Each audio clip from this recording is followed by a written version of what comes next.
नमस्कार, मैं अरुण कुमार पांडे। आप द न्यूज़ वर्ड्स देख रहे हैं। लोक आस्था का महापर्व छठ की पूरे प्रदेश में धूम है। घर घर में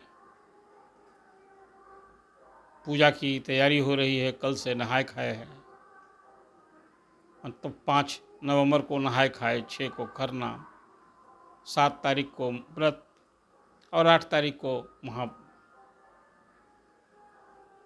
इसका समापन होगा। अब इस बीच जो सबसे बड़ी चर्चा पूरे प्रदेश में हर कोई शिक्षक परिवार में, गांव-गांव में चर्चा है। तो शिक्षकों का महा ट्रांसफ़र होने वाला है शायद किसी प्रदेश में, और बिहार के इतिहास में भी इस तरह से कभी तबादला किसी भी विभाग में कभी न सुनने को मिला और शायद न होगा, लेकिन बिहार में हो रहा है। मुख्यमंत्री नीतीश कुमार ने बिहार में शिक्षा में सुधार करने की ठानी। अब इन सुधार उपायों के तहत पूरे बिहार के शिक्षकों में खलबली मची है, और ये खलबली 2 कारणों से है। एक तो ट्रांसफ़र को लेकर और दूसरी पोस्टिंग को लेकर। बिहार में 5.5 लाख स्कूल शिक्षक हैं, प्राइमरी एजुकेशन से लेकर हाई स्कूल तक, इंटर तक, और इसमें 2 लाख से अधिक बीपीएससी से पास शिक्षक हैं जो अध्यापक कैडर कहलाता है, और 1,87,000 नियोजित शिक्षक हैं जो सक्षमता परीक्षा पास हो गए हैं। अब वो विशेष शिक्षक बनने वाले हैं, और इस सब का अब ट्रांसफ़र होना है। बीपीएससी के से जो शिक्षक पास हैं 2 लाख, उनका तो ट्रांसफ़र सरकार यूँ ही नहीं कर रही है, उनके डिमांड पर ट्रांसफ़र होगा। वो चाहेंगे कि हाँ, हम जहाँ हैं वहाँ हमें असुविधा हो रही है, तो कहीं और नज़दीक चले जाएं, शहर में चले जाएं, तो उनकी अपनी समस्याओं को लेकर वो ट्रांसफ़र प्रे करेंगे। लेकिन जो 1,87,000 नियोजित शिक्षक हैं जिन्होंने सक्षमता परीक्षा पास की है और लड़ करके जो ये मांग थी उनकी कि हम सरकारी कर्मी का दर्जा हमको दीजिए, तो ये मांग उन्हें तभी पूरी होगी, ये उन्हें मिलने वाला है जब वो जा कर के ये अभी जो ट्रांसफ़र होगा, अनिवार्य ट्रांसफ़र होगा, और ये सारे लोग नए स्कूल में योगदान करेंगे, तब वहाँ से ही उनकी सरकारी कर्मी का दर्जा प्राप्त शिक्षक के रूप में उनकी यात्रा शुरू होगी, सेवा यात्रा, और वो सभी अब नियोजित नहीं विशिष्ट शिक्षक कहलाने लगेंगे। तो जैसी बात आपने कही कि पूरे बिहार में अभी ट्रांसफ़र को लेकर, शिक्षकों के ट्रांसफ़र को लेकर खलबली मची है, और जैसा शिक्षा विभाग के अपर मुख्य सचिव सिद्धार्थ जी ने जानकारी दी है, उसके अनुसार और ट्रांसफ़र का पोर्टल तैयार हो गया है, और राज्य मुख्यालय से ही सारे बिहार भर के शिक्षकों की ट्रांसफ़र होगी और पोस्टिंग होगी। अभी कोई इसमें जिला का योगदान नहीं है। आपको मालूम होना चाहिए कि हाल में बीपीएससी ने 38,000 प्रधान शिक्षक और 6,000 हेडमास्टर का रिजल्ट किया है। अभी सारे लोगों की पोस्टिंग होगी, इनको जाना है, तो कहाँ जाएंगे? देखिए, पिछले दिनों सरकार, खासकर नीतीश गवर्नमेंट के कार्यकाल में, प्राइमरी एजुकेशन को, प्राइमरी स्कूल्स को मिडिल स्कूल बनाया गया, मिडिल स्कूल को हाई स्कूल बनाया गया, तो संसाधन बाढ़ में जुटाए गए। ये काम सरकार पहले कर दी थी, मतलब नव सृजित मध्य विद्यालय और नव सृजित हाई स्कूल, जो मिडिल स्कूल थे हाई स्कूल हो गए। तो शुरू में तो शिक्षक के भी पोस्ट नहीं बढ़े गए, नियुक्ति नहीं हुई, सब जगह शिक्षक भी बढ़ाया जाना था। अब जब क्लास बढ़ाए थे तो शिक्षक भी बढ़ाना था, ये काम सब बाद में शुरू हुआ। तो यह अभी जो 38,000 प्रधान शिक्षक और 6,000 हेडमास्टर का जो रिजल्ट हुआ है, ये इसमें अधिशंक कोई अपवाद होगा जिसको कि सारे लोग नव उत्क्रमित मध्य विद्यालय और नव उत्क्रमित हाई स्कूल में ही सारे लोगों की पोस्टिंग होनी है। जो मुझे जानकारी विभाग से मिली है कि कल 7 नवंबर से जब सभी शिक्षक ट्रांसफ़र के लिए अप्लाई करेंगे, और जो अप्लाई करेंगे उन्हीं का ट्रांसफ़र होगा, और अप्लाई नहीं करेंगे, नई जगह नहीं जाएंगे, तो सरकारी कर्मी का दर्जा नहीं मिलेगा। ये बात को पहले स्पष्ट रूप से समझ जाइए कि बीपीएससी से नियुक्त शिक्षक जो 2 लाख हैं, 2 चरणों में बहाली हुए, वो तो ऑलरेडी सरकारी कर्मी मिल गए, का दर्जा मिला हुआ है, उनको सारी वो सुविधा सब कुछ उस हिसाब से, वेतनमान, पेंशन, ये सब कुछ उनको इसके हकदार हो गए हैं। लेकिन नियोजित शिक्षक जब विशिष्ट शिक्षक बनेंगे तभी उनको सरकारी कर्मी का दर्जा मिलेगा और वेतनमान जो अभी वो मिलेगा और फिर पेंशन आदि की सुविधा होगी। तो इसके हिसाब से तो सभी नियोजित शिक्षक जो पास किए हैं उनको तो सभी को स्कूल छोड़ना है जहां वो पढ़ा रहे हैं। स्कूल कोई अपवाद ही नहीं हो सकता है, सबको छोड़ना है। इसलिए मैंने कहा कि ट्रांसफ़र को लेकर पूरे शिक्षक समुदाय में खलबली है। अब ये खलबली किन लोगों में सबसे ज़्यादा है? आपको याद होगा कि बिहार में लालू जी के समय से ही शिक्षकों की भारी कमी थी, तो शिक्षा मित्र से शुरुआत हुई, फिर पंचायत शिक्षक बहाल हुए और ये सब कुछ मिलाकर अपने घर के मतलब गांव के स्कूल में या समीप के स्कूल में इस तरह से शिक्षकों का एक अनुमान है कि 2 लाख से अधिक ऐसे शिक्षक हैं जो घर में या घर के समीप कहीं पढ़ा रहे हैं।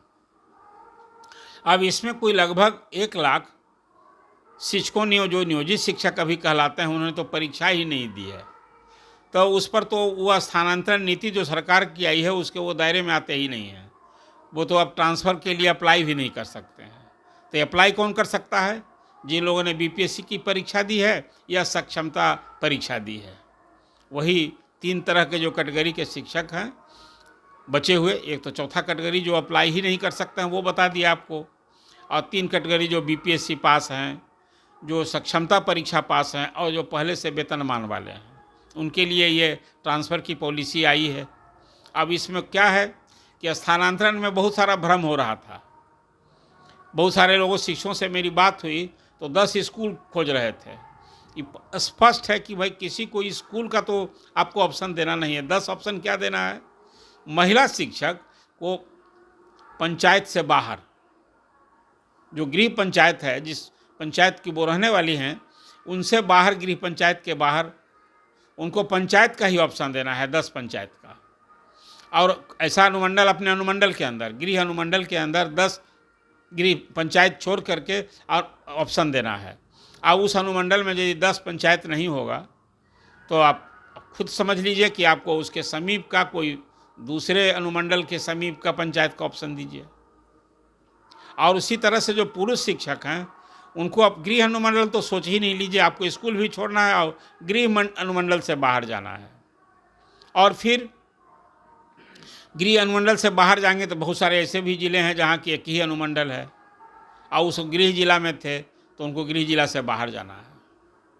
तो एक तो स्थानांतरण में ये बिल्कुल स्पष्ट विभाग ने कर दिया है, अपर मुख्य सचिव ने, कि भाई महिला शिक्षक को गृह पंचायत से बाहर 10 पंचायत का ऑप्शन देना है और पुरुष शिक्षक को गृह अनुमंडल से बाहर 10 अनुमंडल का ऑप्शन देना है और उसके विभाग तय करेगा। अब इसमें पेच कहाँ है जो समझ जाइए। जिन लोगों ने सक्षमता परीक्षा दी थी उस नियमावली में स्पष्ट उल्लेख था कि भाई आपका ट्रांसफ़र होना है और आपको 3 ऑप्शन मांगा गया था और यह स्पष्ट सरकार तब कर दी थी कि भाई सबको उनके मेधा क्रमांक के हिसाब से जिला मिलेगा। जो टॉप में होंगे उनको ऑप्शन के हिसाब से जो 3 जिला ऑप्ट किए थे वो, तो उनको वहाँ पोस्टिंग का स्कोप होगा। और ये सारे लोग जो बीपीएससी से पास किए हुए हैं, इस सब का राज्य कैडर है अभी। अब इसलिए राज्य मुख्यालय सबका ट्रांसफ़र पोस्टिंग हो रहा है। यूँ शिक्षकों का, हेडमास्टर छोड़ दीजिए, शिक्षकों का कैडर है जिला, लेकिन आप बीपीएससी जो पास किए हैं सक्षमता परीक्षा, जो विशिष्ट शिक्षक हो रहे हैं, आप समझिए कि बीपीएससी से क्या सब राज्य कैडर है।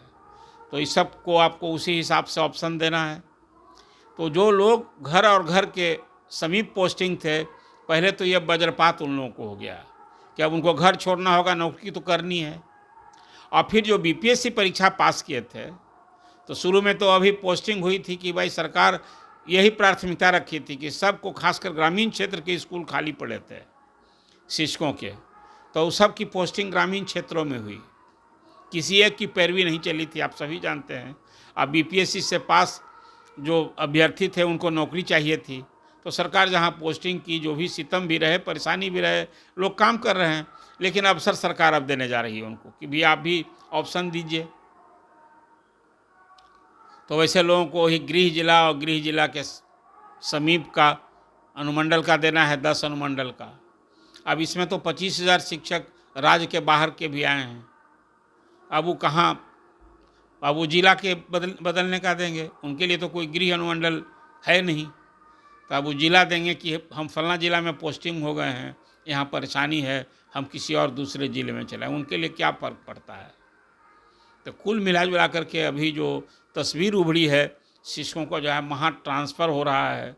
अभी तो नीतीश गवर्नमेंट में खासकर के पाठक के कार्यकाल तक नियुक्ति की बम्पर नियुक्तियाँ हुई।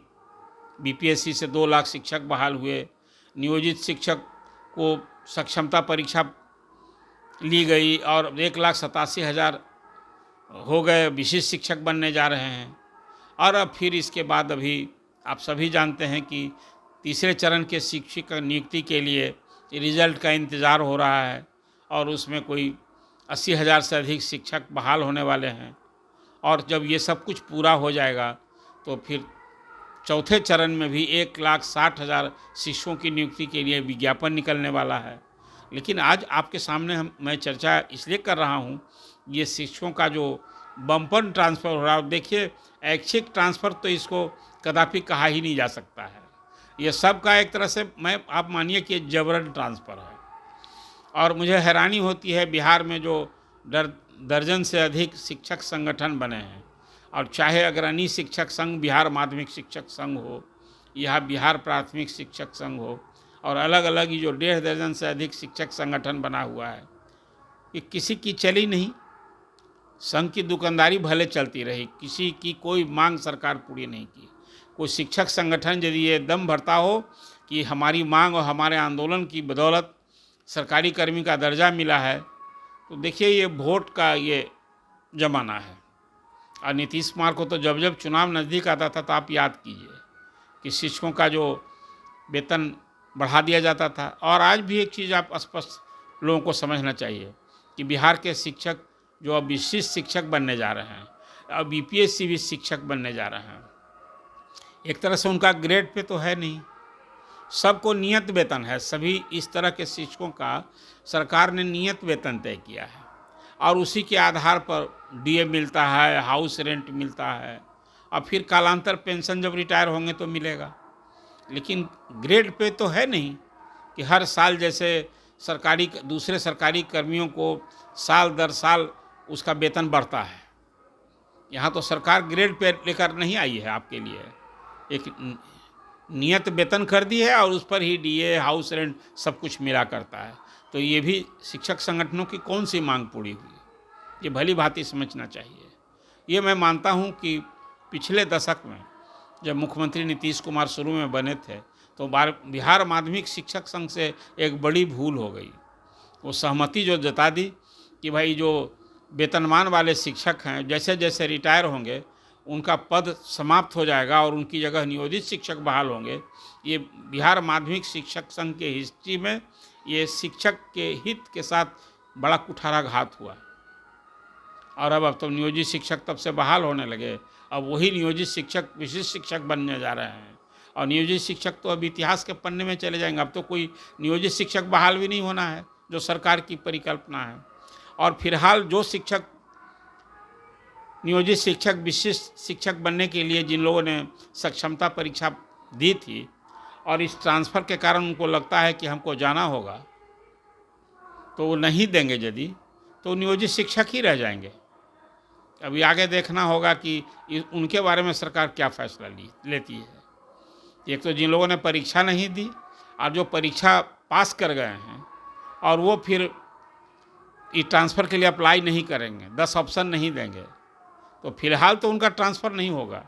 ये ट्रांसफ़र ऑन एप्लीकेशन है, सारे लोगों को 10 ऑप्शन देना है।